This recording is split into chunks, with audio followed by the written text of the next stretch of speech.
Eu hoje vou precisar me policiar bem, que eu me empolguei nesse texto essa semana, quase que escrevi um livro, de tanto que esse texto falou comigo. Eu espero que fale ao seu coração também nessa manhã. Atos capítulo 5, à medida que os irmãos forem encontrando, se você pudesse colocar em pé, Atos capítulo 5, você quer que eu aproxime aqui? Tá legal? Atos 5, nós vamos ler a partir do 17. Atos 5, nós vamos ler do 17 até o 42. Atos 5, do 17 ao 42.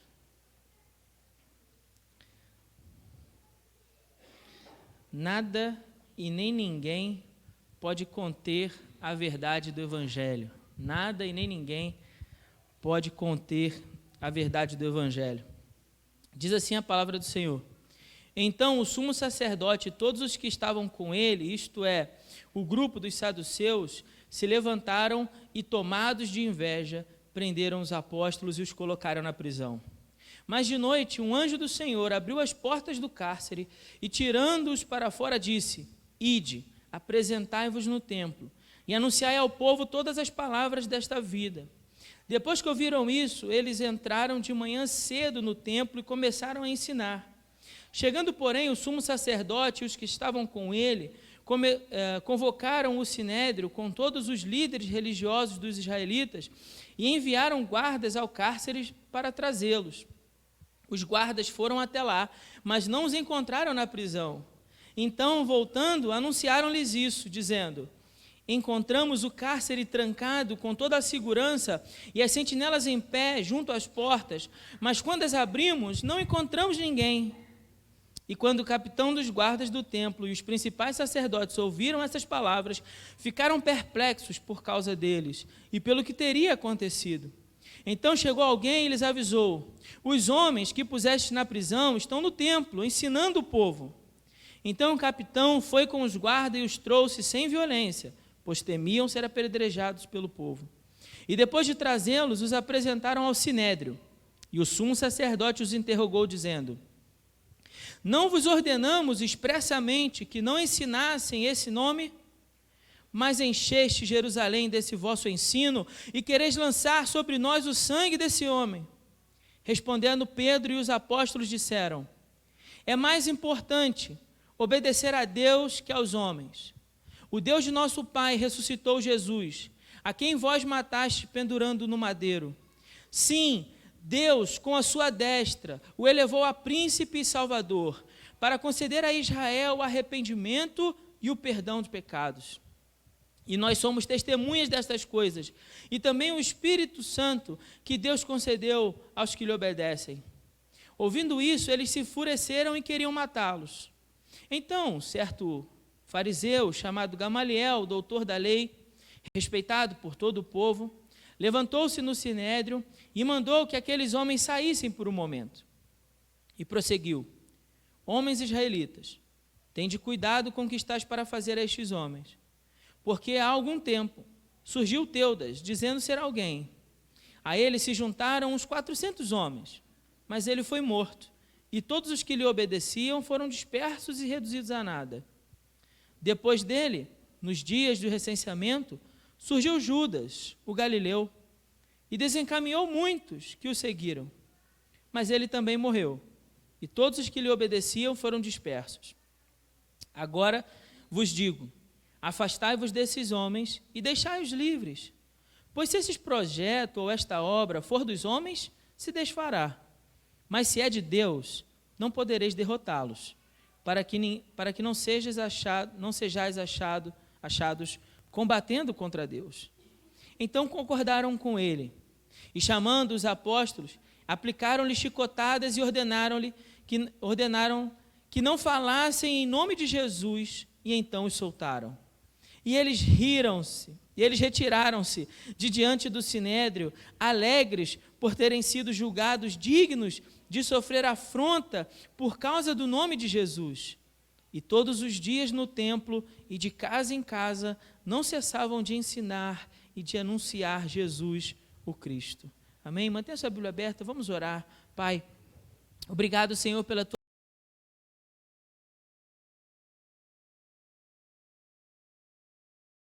conhecimento correto da tua palavra e que essa tua palavra possa achar morada dentro de nós nessa manhã.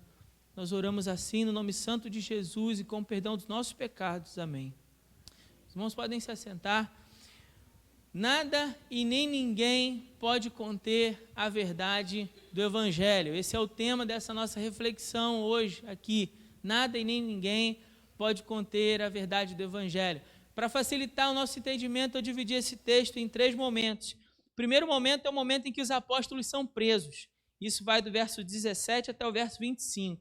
Mantenha sua Bíblia aberta, por favor, para você poder acompanhar. O segundo momento é o momento onde os apóstolos são julgados. Isso vai do verso 26 até o verso 33. E depois, um terceiro momento é onde os apóstolos são chicoteados e soltos. Isso vai do verso 34 até o verso 42. Bom, primeiro, para a gente poder entender melhor esse texto, é importante que você compreenda o que está acontecendo aqui. Antes disso, antes dessa prisão, o que está acontecendo? Acompanha comigo, por favor, o capítulo 5, o verso 12. Do 12 ao 16, diz assim, que muitos sinais e feitos extraordinários eram realizados entre o povo por meio dos apóstolos. E eles permaneciam juntos no pórtico de Salomão. E embora o povo os admirasse muito, ninguém mais tinha coragem de juntar-se a eles. Cada vez mais agregava-se ao Senhor grande número de crentes, tanto homens como mulheres, a ponto de os doentes serem levados para as ruas e colocados em leitos e macas, para que, quando Pedro passasse, ao menos sua sombra se projetasse sobre alguns deles. Também das cidades ao redor ia muita gente para Jerusalém, levando doentes e atormentados por espíritos impuros, e todos eram curados. O que esse texto está dizendo para nós? Que a igreja estava crescendo, que o ministério apostólico estava sendo confirmado. Deus estava confirmando a palavra que era anunciada por meio de milagres. E esses milagres confirmavam que a mensagem proferida pelos apóstolos era verdadeira, que o ministério apostólico era verdadeiro. E isso vai causar grande inveja. Olha só o verso 17, diz assim, então o sumo sacerdote e todos os que estavam com ele, isto é, o grupo dos saduceus, ele especifica o principal grupo que está aqui movendo essa prisão, para dizer, se levantaram e tomados de quê? Inveja. Esse é um motivo real pelo qual eles prenderam os apóstolos. Inveja. Inveja porque o povo de Jerusalém estava dando ouvido àquela mensagem. Inveja porque Deus estava operando com poder milagres no meio do povo e confirmando a palavra dos apóstolos. Inveja porque um grande número de pessoas estava se juntando aos crentes, estavam se juntando à igreja, dando ouvidos à mensagem do Evangelho. Inveja. Inveja. E por conta dessa inveja, eles então decidem prender os apóstolos.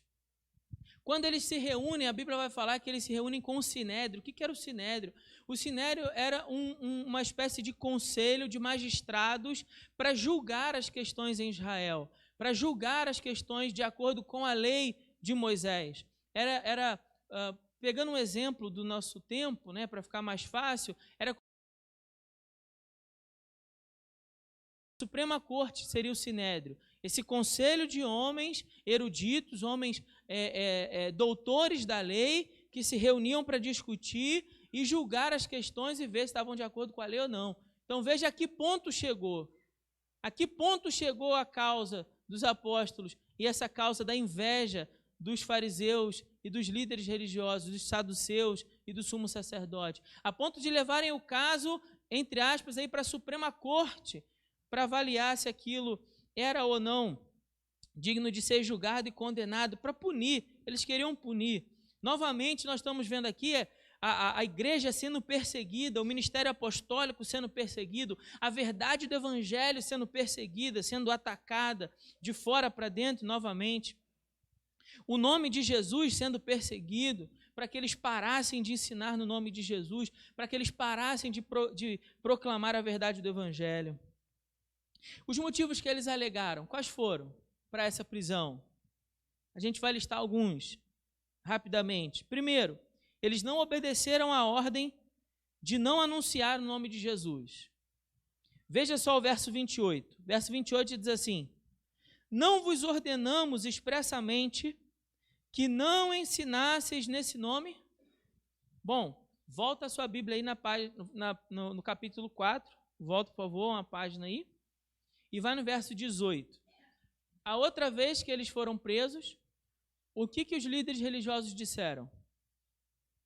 E chamando quem? Pedro e João, ordenaram-lhes expressamente que não falassem e nem ensinassem no nome de Jesus.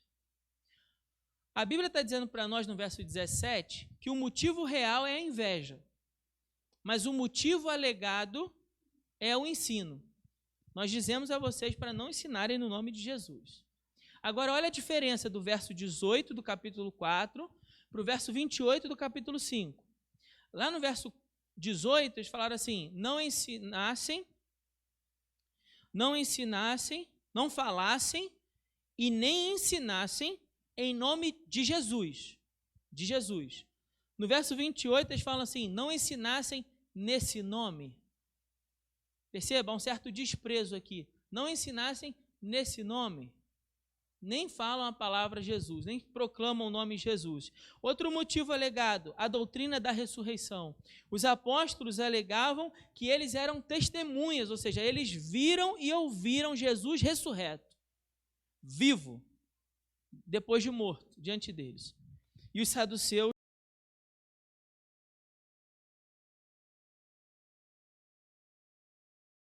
segundo motivo, um falso ensino. Até então, há uma legitimidade na prisão, até esse momento. Vou explicar. Por quê? O Sinédrio tinha, pela lei, essa legitimidade de convocar esse conselho para julgar se alguma coisa estava sendo ensinada errada em Israel. Então, eles tinham esse poder. Até então, está tudo dentro da lei. Pelo menos a desculpa, né? Está dentro da lei. Então, se os apóstolos estão ensinando que há ressurreição dos mortos e o ensino dos saduceus é que não há, eles podem convocar o Sinédrio para julgar, certo? Por isso, talvez, a resposta dos apóstolos é que eles se submetem. Você reparou isso quando a gente estava lendo? Na primeira vez, eles se submetem, eles vão pacificamente, eles acompanham os guardas e são presos. O anjo liberta, mas aí no dia seguinte, quando os guardas são mandados de novo, que eles estão ensinando no templo, eles também se submetem, vão pacificamente, não levantam um motim, não fazem campanha em Jerusalém contra o Sinédrio, né? Não levantam ali uma paralisação em Jerusalém contra, abaixo o Sinédrio. Não há isso. Há legitimidade no que o Sinédrio está fazendo, eles se submetem e se permitem ser julgados. Os homens que são colocados ali diante deles não têm a autoridade no sentido de terem um diploma, vamos dizer assim, uma formação acadêmica para ensinar. Então, isso também seria um motivo para que eles convocassem o Sinédrio e fossem avaliar o ensino deles. Deixa eu ver se você tem os títulos necessários para ensinar o povo, né? E os apóstolos eram homens simples, eram pescadores, não tinham formação, não eram eruditos, né? Isso também era uma coisa que chamava muita atenção das autoridades dos judeus, porque, veja, irmãos, aqueles homens não tinham muito estudo, mas estavam cheios de poder. Então, quando eles pregavam a verdade do Evangelho, o poder de Deus se manifestava por meio deles. Já os outros, em oposição a estes, são cheios de títulos, mas lhes falta poder. Então, eles invejam isso. Nós temos os títulos, mas não temos poder. Eles não têm títulos, mas quando falam, o poder de Deus se manifesta. Isso causou inveja naqueles homens. Os apóstolos, então, não resistem, se submetem e passaram algumas horas naquele cárcere, mas diz o texto que o Senhor os livrou. Deus, então, envia o seu anjo e, de uma forma milagrosa, o anjo coloca eles em liberdade. Diz o verso 19, mas de noite um anjo do Senhor abriu as portas do cárcere e, tirando-os para fora, disse: ide. ide. Bom, você deve ter percebido que mais à frente no texto, quando a gente leu, e eles vão lá, o capitão da guarda vai até a prisão, no verso 23, olha aí na sua Bíblia o que diz. Ele fala assim, ó, encontramos o cárcere trancado com toda a segurança. Cárcere trancado com toda a segurança e as sentinelas em pé junto às portas. Mas o que aconteceu de noite, o verso 19 diz, o anjo do Senhor foi lá e livrou os apóstolos. Eu vou falar mais disso mais à frente, mas note, olha como o anjo se apresenta e diz para eles, o que vocês devem fazer? Ide. Lembra você algum outro texto da Bíblia? Mateus 28, 19, portanto, ide por todo mundo, fazei discípulos. É a ordem de Jesus. O anjo se apresenta, liberta eles, fala assim, olha, Jesus deu uma ordem a vocês, Jesus confiou um trabalho a vocês, Jesus deu uma orientação a vocês, uma incumbência, uma responsabilidade, vocês estão aqui presos, mas não deveriam estar presos. Então eu vou libertar vocês para que vocês voltem e cumpram aquilo que Jesus disse para vocês cumprirem. Vão lá e preguem, ensinem, ide, apresentai-vos no templo e anunciai-vos ao povo todas as palavras desta vida. Apresentai ao povo e ensinai essas palavras. Eles tinham um trabalho a fazer e não havia tempo a perder.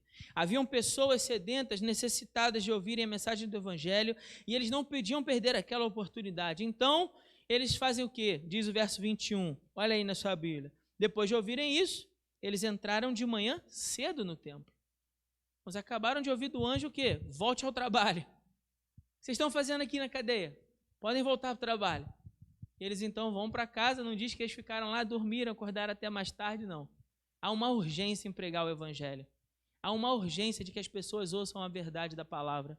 Então eles se levantam cedo e chegam lá. E pela cronologia do texto aqui, dos fatos narrados, a gente consegue entender que eles chegam lá primeiro até do que o sumo sacerdote e os líderes religiosos. Eles estão mais na disposição de trabalhar do que esses. Eles chegam lá primeiro. Ou pelo menos o texto narra assim para nós, né? Dá essa ideia, né? De que eles chegam primeiro do que o sumo sacerdote. Existe essa urgência na pregação do Evangelho, porque muitos estão se perdendo sem conhecerem a mensagem de Jesus. Quantas pessoas estão morrendo sem salvação, sem ouvirem que Jesus é a única esperança? Quantos morrem todos os dias sem ter a oportunidade de ouvir que há uma esperança em Jesus, que há perdão dos pecados, que há salvação da sua alma? Há uma urgência na pregação, não há tempo a perder. Não há tempo a perder com discussões tolas, inúteis. Não há tempo a perder com conversas profanas, que não edificam. Não há tempo a perder, igreja. Há uma urgência no trabalho a ser feito. Há uma urgência. Bom, aqueles homens então, diz o verso 22, 23, tinham sido presos, mas que agora haviam sido soltos, estavam ensinando. Então, o Sinédrio convoca os líderes religiosos para trazê-los, para que eles fossem lá. E aí diz o texto no verso 22, que os guardas foram até lá, mas não encontraram na prisão. Eu passei a semana pensando nessa cena. Deve ter sido algo muito engraçado. Irmãos, eu tenho certeza que Deus tem um senso de humor. Tenho certeza absoluta, Deus tem senso de humor. Imagina Deus olhando essa cena, catucando de repente, olha aí, olha agora, olha o que vai acontecer. Isso não está na Bíblia não, irmão. Você não precisa acreditar nessa loucura do seu pastor. Mas eu fiquei imaginando essa cena, o guarda chegando lá, na porta, vendo a sentinela lá, isso está no texto, ok? Está no texto. Fala que o capitão chega lá, os sentinelas estão na porta, a prisão está trancada, a cela está trancada. Se você tiver na dúvida aí, é só você acompanhar o verso 21, 22 e 23. Ó, dizendo, encontramos o cárcere trancado, com toda a segurança. Com toda a segurança, seja o que isso significar, um cadeado, enfim, uma corrente, toda a segurança. E as sentinelas em pé, os homens estão lá de pé. Passaram a noite lá, vigiando. Mas quando abrimos não encontramos ninguém. Imagina eles olhando assim, indo até a janela, fazendo força nas barras de ferro que deviam ter lá na janela para ninguém fugir, olhando a porta, dando uma bronca no sentinela que estava na porta. Você não viu, não? Como é que eles fugiram? Você não viu, rapaz? Você estava dormindo? Você dormiu, hein? Você vai morrer. Você estava dormindo aqui na hora que eles fugiram. Você vai ser julgado por isso. Você vai ser morto por isso. Prendendo eles, sacudindo o sentinela, dando uma bronca nele. Mas o homem não tinha o que fazer. É Deus que estava governando essa obra. É Deus que estava conduzindo essa obra. É Deus que estava protegendo os apóstolos. É Deus que estava zelando para que a sua palavra continuasse sendo anunciada. Deus zela pela sua palavra e zelou pela vida dos apóstolos para que a palavra de Deus continuasse sendo anunciada. Então não havia o que fazer, irmãos. Não havia o que fazer. Embora tivessem prendido os apóstolos, seu objetivo real era prender a palavra. Você consegue perceber isso? Prenderam os homens na tentativa inútil de tentar conter o quê? A palavra, para que eles não ensinem nesse nome, para que eles não profiram mais esse nome, não divulguem esse ensino em Jerusalém. Porém, o milagre que havia acabado de acontecer, que diz o verso 24, que quando os principais sacerdotes, quando o capitão da guarda do templo, e os principais sacerdotes ouviram essas palavras, ficaram perplexos. O que aconteceu? O que está acontecendo? Como é que pode? A sentinela lá, a prisão trancada, as barras de ferro nas janelas, esses homens fugiram. O que está acontecendo? Perplexos, atônitos, atordoados pelo que havia acontecido. O milagre diante deles havia deixado claro. Era uma declaração clara de Deus. Aquele milagre era uma declaração clara de Deus, de que jamais poderiam conter a palavra. Eles tinham tentado prender os mensageiros, na tentativa de prender a mensagem, e naquele momento acabaram de descobrir que ainda que eles prendam os mensageiros, eles jamais poderão prender a mensagem. Perplexos, atônitos. Era uma declaração clara de Deus. Prender os mensageiros seria uma tentativa inútil de prenderem a verdade do Evangelho. Inútil. As paredes daquela prisão não seriam suficientes.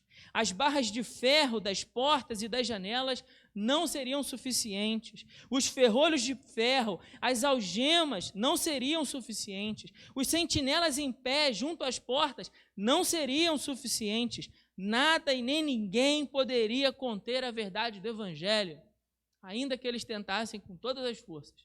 Não poderiam conter a verdade do Evangelho. Tem dois exemplos históricos que eu gostaria de compartilhar com os irmãos. Duas histórias. Uma acontece em 1900,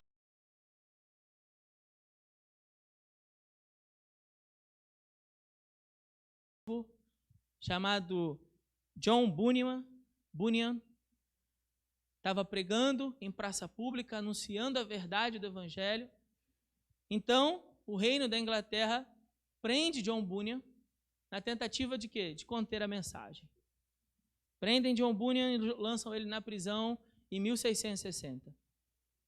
E conta a história que em 1668, John Bunyan vai publicar um livro chamado O Peregrino, que conta a viagem de um cristão até a cidade celestial. Eles prenderam John Bunyan, mas o livro que conta a viagem do crente, do cristão, até a Canaã celestial, foi traduzido para mais de 200 línguas pelo mundo inteiro. Prenderam o mensageiro, mas no final das contas promoveram a mensagem.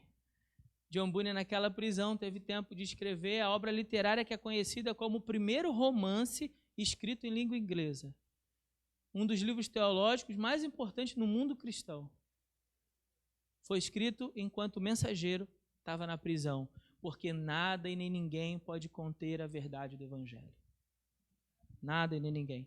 O segundo exemplo na história é de 1813. Um casal de norte-americanos chamado Anna e Adoniran Judson. Quem aí cresceu na Igreja Batista conhece a história, o livro do travesseiro. Quantos aqui já tiveram oportunidade quando criança?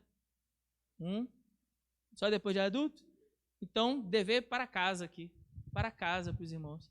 Leiam Ana e a Dona Irã Júdice. Heitor, faz um favor para mim, está aqui eu trouxe um exemplar ali no saco. Está aqui no banco, por favor, no saco azul. Ali, por favor. É um livrinho fininho, da série, publicado a primeira vez pela Juerp. Pode pegar aí dentro, o laranjinha. Publicado pela Juerp, não, laranja. Publicado pela Juerp, que serve para a gente ensinar as crianças. A história chama-se O Livro do Travesseiro. Esse casal, Ana e a Dona Irã Judson, saíram dos Estados Unidos e passaram pela missão missionária. Esse livrinho aqui, ó. Quem lembra desse livrinho? De repente eu falei o nome, você não lembrou? Não? Então, para casa. Vocês precisam ler esse livrinho. É pequenininho, você lê em menos de um dia, no almoço. No descanso do almoço do seu trabalho, você lê. Mas é uma mensagem maravilhosa e que toma o coração. Né? O casal vai para a Birmânia, um país budista, proibido de pregar o evangelho, e lá eles começam a pregar a mensagem e traduzir a Bíblia. Até então ninguém está se convertendo. Eles passam um tempão pregando e ninguém se converte. E então a Dona Irã é preso. Ele é preso, fica lá na prisão, com o perigo de morrer por lá mesmo. E ele e a esposa já estavam terminando a conclusão do Novo Testamento, traduzido, né, para o birmanês. E aí eles têm uma ideia. E qual era a ideia? A ideia era esconder o Novo Testamento num travesseiro, que a Ana iria fazer, e iria deixar ele bem feio, para que nenhum outro prisioneiro da cadeia quisesse roubar, né, o livro, e ia ficar ruim de dormir em cima do travesseiro. Então tinha que ficar ruim para ninguém querer roubar e feio também, para não atrair nenhum ladrão. Por quê? Porque dentro daquele travesseiro, aonde a Dona Irã dormia todas as noites, aqueles homens estavam mantendo viva a chama do Evangelho, para que todo um povo, toda uma nação pudesse ouvir a verdade que liberta, chamada Jesus. E estavam arriscando a sua vida ali, todos os dias, para manter aquele travesseiro seguro. Eu fico imaginando ele dormindo todo dia sobre aquele travesseiro, duro, difícil de dormir, mas pensando, não, isso aqui é para a salvação de muita gente. Essa é a palavra que salva, essa é a palavra que liberta, essa é a palavra que cura, essa é a palavra que restaura, essa palavra é digna de crédito, essa palavra é digna de toda aceitação. Louvado seja Deus por essa palavra. Se tiver que trocar minha vida, eu vou trocar minha vida por essa palavra. E diz o texto que eles vão passar muitas dificuldades, não vou contar para não estragar, mas após a guerra, centenas de pessoas se convertem a Cristo por causa do testemunho fiel de Ana e a Dona Irã Judson. Mensageiros da verdade que estavam comprometidos de tal maneira com essa verdade que estavam dispostos a entregar sua vida por essa palavra. Nada e nem ninguém poderia conter a verdade do Evangelho de Jesus. Ainda muitos outros, irmãos, na história, muitos outros na nossa história da igreja, homens e mulheres que foram chicoteados, presos, sofreram de todo tipo, homens queimados. Diversos tradutores da Bíblia foram queimados, entregaram a sua vida para morrer no fogo, para que a verdade da palavra continuasse a ser divulgada para todos os povos, línguas e nações, para que a verdade do Evangelho fosse traduzida. Inúmeros homens, como Charles Whitefield e muitos outros. E esses homens estavam tão comprometidos com essa palavra que eles compreendiam que não se tratava deles, mas de manter viva a verdade e fazer com que essa verdade continuasse sendo divulgada entre os povos. Estavam comprometidos com a palavra a fim de entregar sua própria vida por essa palavra. Certa vez o próprio Napoleão Bonaparte disse a respeito da Bíblia, quando sugeriram a ideia de combater a Bíblia, ele disse: a Bíblia não é um simples livro. Veja, um incrédulo um homem que viveu diferentemente do que o Evangelho prega. Mas olha o que esse incrédulo diz sobre a Bíblia. Ele diz assim, a Bíblia não é um livro, não é um simples livro. Ela é uma criatura vivente. Ela é uma criatura vivente, dotada de uma força que vence todos quantos se lhe opõem. A Bíblia não é um simples livro, mas ela é uma criatura vivente que vence a todos quantos se lhe opõem. Nada nem ninguém pode conter o poder da verdade do Evangelho. É o que ele estava dizendo, com outras palavras. A verdade do Evangelho. A verdade do Evangelho. Prenderam os mensageiros na tentativa de prender a mensagem. Não poderiam. Os apóstolos, então, são julgados. Do verso 26 até o verso 33 vai ter um julgamento, uma discussão, um debate. E, mais uma vez, os apóstolos não resistem, se submetem. A mensagem é maior do que nós. Então podem nos prender, nós não vamos lutar contra vocês, a gente não vai pegar em espada, em arma. Já foi o tempo, lembram que Pedro, quando foi preso no Getsemane, quis sacar de uma espada para cortar a orelha, quis lutar, quis vencer pela força. Até que um dia ele entendeu que o reino de Deus não é pela força do braço humano, mas é pelo poder de Deus que opera em nós. Aí, nesse momento, nós estamos lendo que esse mesmo Pedro, junto com seus amigos apóstolos, estão sendo presos, mas dessa vez ele não se arrisca a pegar em arma. Ele já compreendeu que não é pela força do meu nem do seu braço. Ele já compreendeu uma verdade que nós, como igreja, precisamos aprender. É pelo poder de Deus, é pela necessidade do poder que nós temos do Senhor, é pela ação do Espírito Santo por meio de nós, que muda os corações, que restaura a vida do pecador, que leva o pecador ao arrependimento e à salvação em Cristo Jesus. Não é a força do meu braço nem do seu, nem o meu e o seu argumento. Agora eles já entenderam, então se submetem. Quer aprender? Vou aprender. Nada nem ninguém pode conter a verdade do Evangelho. No verso 28, ele vai dizer, nós não ordenamos, eles debocham, falam esse nome, ao invés de falar Jesus, nome de Jesus.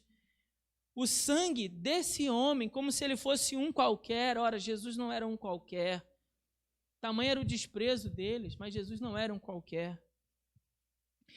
E aí eles declaram, mais uma vez, a gente tem um vislumbre no texto desse sentimento de inveja. Uma linha, quando diz assim, no verso 28, mas encheste Jerusalém desse vosso ensino. Por que eles estão falando disso? Por causa do ciúme. Eles estão vendo o povo abraçando o ensino dos apóstolos, mas rejeitando o ensino dos fariseus e dos saduceus, por causa da sua hipocrisia, por causa da sua aparência de religiosidade, mas uma frieza espiritual. Jesus combateu diversas vezes isso. E a resposta de Pedro, irmãos, é categórica. Veja, do 29 até o 32, Pedro vai se levantar e vai pregar naquele julgamento. Ele se levanta com coragem e declara verdades categóricas da palavra. Ele vai dizer no verso 29, é mais importante obedecer a Deus. É mais importante obedecer a Deus do que aos homens. Ele já tinha dito isso. Volta, por favor, sua Bíblia, capítulo 4, verso 19 e 20, vai dizer que Pedro diz assim, ó, mas respondendo, Pedro e João lhe disseram, julgai se é justo diante de Deus, dar ouvidos a vós e não a Deus, pois não podemos deixar de falar das coisas que vimos e ouvimos. O que é isso, falar das coisas que nós vimos e ouvimos? Nós somos testemunhas, e uma testemunha fala do que ela viu, do que ela ouviu. Nós vimos Jesus ressurreto, nós ouvimos ele falar sobre o reino de Deus durante 40 dias. Nós ouvimos, nós vimos ele, então nós não podemos deixar de falar de Jesus, não podemos deixar de falar de Jesus. Julguem se isso é justo. É mais importante obedecer a Deus. Jesus ressuscitou, disse Pedro no verso 30. Vosso pecado matou no madeiro. Verso 31, mas Deus o exaltou e o fez príncipe e salvador. Olha, Jesus tem poder agora para reinar, para governar, e ele é o nosso salvador. Chama o povo ao arrependimento de seus pecados no verso 31, e no verso 32 ele declara, nós e o Espírito Santo somos testemunhas. Não estamos declarando essas verdades na força do nosso braço ou na nossa capacidade humana, mas com a ajuda e o auxílio do Espírito Santo é que nós testemunhamos. E a palavra que aparece aqui é mártires. Testemunha, mártires. Lembra dessa palavra? O que isso significa? Da onde vem a ideia de mártir? O mártir é aquele que está disposto a morrer por aquilo que acredita. E é a mesma palavra usada aqui no texto grego. É a mesma origem, a mesma raiz etimológica. Nós estamos dispostos a morrer por essa verdade. Por isso que Pedro se levanta diante daquela suprema corte dos fariseus e dos saduceus e tem a coragem de declarar essa verdade do Evangelho, tem a coragem de pregar a verdade do Evangelho. Por quê? Por quê, pastor? Ele tem essa coragem toda. Ele não sabia que os homens podiam fazer o que quisessem com eles. Podia, por exemplo, pela lei, dizer que eles estão pregando uma falsa doutrina, levá-los para fora, para as portas da cidade e fazer com que eles fossem mortos apedrejados. Podia, tinha poder pela lei para fazer isso. Podia excluir eles, na melhor das hipóteses, digamos assim, de todas as participações no templo. Oh, não, vocês não podem mais entrar em Jerusalém. Vocês são excluídos da comunhão religiosa. Poderiam também. Poderiam mandar eles serem chicoteados? Poderiam também e fizeram no final do texto, a gente vai ver isso no domingo que vem. Poderiam. Mas, pastor, por que eles então mesmo assim continuam falando? Porque eles estão dispostos a entregarem a própria vida pela verdade do Evangelho. Nada e nem ninguém pode conter a verdade do Evangelho. Aqueles homens estavam dispostos a serem testemunhas fiéis. Fiéis, então não importa o que eles irão fazer conosco. Se necessário for, nós vamos morrer. Pelo seu exemplo, eles também provariam a força e a genuidade da sua fé em Cristo.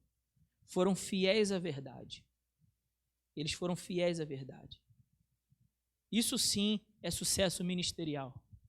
Vou repetir. Eles foram fiéis à verdade. Isso é sucesso ministerial. Isso é sucesso ministerial. Eu vou explicar melhor isso aqui domingo que vem. Mas eu já adianto alguma coisa. Sucesso ministerial é ser fiel até a morte. Quando é que você, como um cristão, é um sucesso? Quando você é aceito por todo mundo? Olha o que aqueles homens disseram. O julgamento daqueles apóstolos era uma tentativa de silenciar a verdade, de fazer com que eles parassem de falar. Mas Pedro, em momento algum, Pedro tornou aquela mensagem mais doce.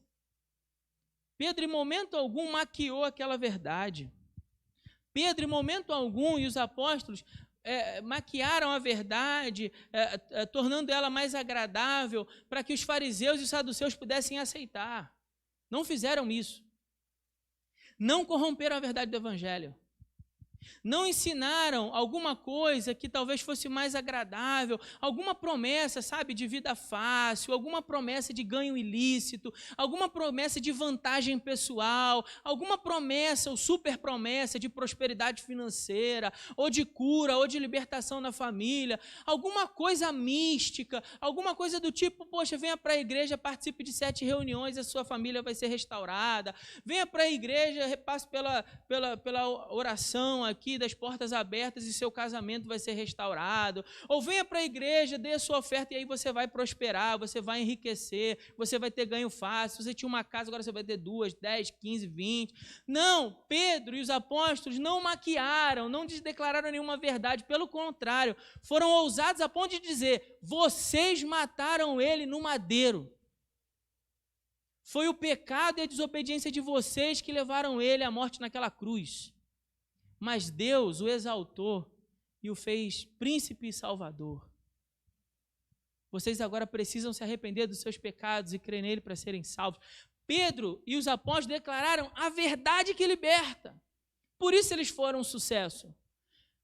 Agora, irmãos, pense bem comigo. O que é sucesso ministerial para nós, igreja evangélica no Brasil hoje? Juntar gente. O nosso sucesso ministerial na igreja evangélica no Brasil e quase que no mundo é basicamente o seguinte: o quanto um ministério consegue ajuntar gente. Se consegue ajuntar gente, é um sucesso. Em outras palavras, se dá certo, é certo. Deu certo, por quê? Porque juntou gente. Se juntou gente, é bem sucedido. Não, à luz da palavra de Deus, um sucesso é quando você está disposto a morrer pelo Evangelho de Jesus, para não maquiar, para não tornar ele mais palatável, para não tornar o Evangelho mais fácil, para não maquiar a verdade santa, a fim de que ele seja aceito pelos pecadores e que com isso, talvez, se a gente aliviar um pouco, ceder um pouco aqui, talvez o mundo ceda um pouco de lá e a gente consiga andar a igreja no meio do mundo. Não, irmãos, não se mistura a água ao óleo, não se mistura o santo ao profano, não se maquia a verdade do Evangelho. Nós não fomos chamados para ser um sucesso, nós fomos chamados para ser fiéis. Uma testemunha fiel. Você foi chamado para ser uma testemunha fiel. Eu vou falar mais disso no domingo que vem, quando eu falar do conselho de Gamaliel. Quero dedicar uma mensagem a falar desse conselho. Porque se você, quando leu aqui, achou que Gamaliel deu um conselho bom, você está redondamente enganado. O conselho de Gamaliel é uma tentativa também de mascarar a verdade, mas nada e nem ninguém pode conter a verdade do Evangelho. Nada e nem ninguém pode silenciar a verdade do Evangelho. Para a gente encerrar por hoje, algumas aplicações para a nossa vida prática. Primeira, há uma urgência na pregação do Evangelho. Nós não podemos perder tempo, irmãos. Não podemos perder tempo. Nos foi dada uma ordem: fazei discípulos. Portanto, ide, fazei discípulos. Não há tempo a perder, irmãos. Não temos tempo a perder. Precisamos aproveitar cada oportunidade para nos levantar e com coragem fazer discípulos. Segundo, o que esse texto nos ensina? Precisamos confiar que Deus cuidará de nós. Mateus 28, 19 fala para nós: portanto, ide e fazei discípulos. Mas no verso 20 ele nos deixou uma promessa: e eis que estou o quê? Convosco. Quantos dias? Até no dia que você é preso? Sim, até no dia que você for preso. Preso ou solto, ele está convosco. Certo? Está tudo bem ou sendo perseguido? Eis que estou convosco. Poxa, mas a dona Irã está presa, a Ana está lá, tadinha, sofrendo. Eis que estou convosco. Mas o irmão está sendo levado para uma fogueira, ele vai morrer queimado porque ele está traduzindo a Bíblia. E eis que estou convosco. Os discípulos estão sendo presos, acorrentados, algemados, como se fossem criminosos, bandidos, com sentinela na porta. E eis que estou convosco. Estou sendo perseguido no meu trabalho porque eu sou crente. E eis que estou convosco. Me ridicularizaram na faculdade porque eu afirmei que eu acredito que o homem veio como criação de Deus e não do macaco. Estão me perseguindo por causa disso, pastor. E eis que estou convosco. Minha família, pastor, meus parentes me deram as costas. Diz que a partir de hoje não sou mais filho, não sou mais filha. Porque a partir de agora eu disse que eu creio que somente Jesus é o nosso Salvador. E eis que estou convosco. Mas eu vou ter que largar um emprego, eu vou ter que sair daqui de onde eu estou, porque o Espírito Santo está me mandando ir para outro lugar, para pregar essa verdade desse evangelho em outro lugar. Eu vou ter que deixar família, casa, trabalho, conforto. E eis que estou convosco. E eis que estou convosco, e eis que estou convosco todos os dias até a consumação do século. Precisamos confiar como igreja de que Deus vai cuidar de nós. Deus irá cuidar de nós, assim como Ele cuidou desses homens, Ele também cuida de nós. Terceiro, precisamos considerar que a mensagem é maior do que nós. Eu vou repetir isso aqui. Precisamos considerar que a mensagem é maior do que nós. Ai de mim, disse Paulo, se não pregar o evangelho de Cristo. Ai de mim. Nós somos testemunhas da verdade do Evangelho. A mensagem, irmão, sempre será maior do que o mensageiro. Precisamos, como igreja, considerar isso. Sabe o que isso significa em termos práticos? Sendo bem direto, por causa do nosso tempo que já esgotou. A sua vida, os seus desejos pessoais, os seus sonhos, seus projetos pessoais, seus interesses não são maiores do que a verdade do Evangelho. Então, se tiver que trocar um pelo outro, a escolha é fácil. Se tiver que trocar um pelo outro, a escolha tem de ser fácil. Nós fomos chamados para sermos testemunhas fiéis. Se tiver que trocar o seu conforto, o seu prazer, a sua comodidade, para que a verdade do Evangelho seja anunciada, você tem de fazer essa escolha. Primeira Igreja Batista em Congonhas. Você precisa fazer essa escolha. Troque o seu conforto. Abra mão dos seus interesses pessoais. Abra mão dos seus sonhos e projetos pessoais. Abrace a verdade do Evangelho. Nada nessa vida te trará maior prazer e alegria e satisfação e realização do que abraçar a mensagem do Evangelho de Cristo. Porque nada e nem ninguém pode conter a verdade do Evangelho. O Evangelho, a mensagem do Evangelho, ela é maior do que a minha vida e a tua. Mas para nós, como igreja, nesse tempo, isso não tem sido verdade, irmãos. Precisamos reconhecer que isso não tem sido verdade. Essa semana eu estava vendo e pensando nesse texto, e por coincidência, ou Jesuscidência, eu estava lá assistindo na internet um pastor falando da dificuldade que é convencer as pessoas a virem à igreja. Convencer você a vir à igreja. Convencer você de que você deve abrir parte da sua semana para fazer um discípulo, para ir para a casa de um irmão, num pequeno grupo, e transmitir vida na vida dele, e ele vida na sua vida, e os dois compartilharem a vida de Jesus. Eu preciso te convencer a isso. Uma testemunha jamais faria esse questionamento. Uma testemunha abraçaria. Martir, lembra? Estou disposto a morrer. Por que eu não ia estar disposto a abrir minha semana? Por que eu não ia estar disposto a abrir um dia na minha semana? Mas é uma luta para que os crentes venham à igreja, é uma luta para que eles participem dos trabalhos, é uma luta. Aí você vai ler leia esse livro. Sabe por que eu não li esse livro essa semana? Se você ler, você vai descobrir, você vai entender perfeitamente por que eu não quis ler todos de novo. O final é triste. O que acontece com a Dona Irã é triste, dói na alma. Se você ler, você vai entender. Aí eu falei assim, Senhor, não dou conta de ler agora nesse momento da minha vida, não. Quem lê aí vai entender o que eu estou falando. Da minha vida pessoal. Não dou conta de ler, não. Mas a mensagem tem que ser maior do que o Felipe. Tem que ser maior do que você. A gente tem que estar nessa disposição. Se necessário for, eu vou morrer. Então, abrir um momento da semana para compartilhar o Evangelho, abrir um momento da semana para servir meus irmãos na igreja, abrir um momento da semana para eu me enganjar no trabalho do reino de Deus, mas eu nunca posso, eu estou sempre ocupado, a minha agenda está sempre cheia, eu estou sempre cheio de responsabilidades, eu estou fazendo outras coisas, afinal de contas, pastor, a pós-graduação, mestrado, doutorado, 10 línguas diferentes, porque eu tenho uma exigência profissional que eu preciso corresponder. Aí amanhã você morre, viveu para quem? Viveu para a glória de quem? Sua vida teve vida na vida de quem?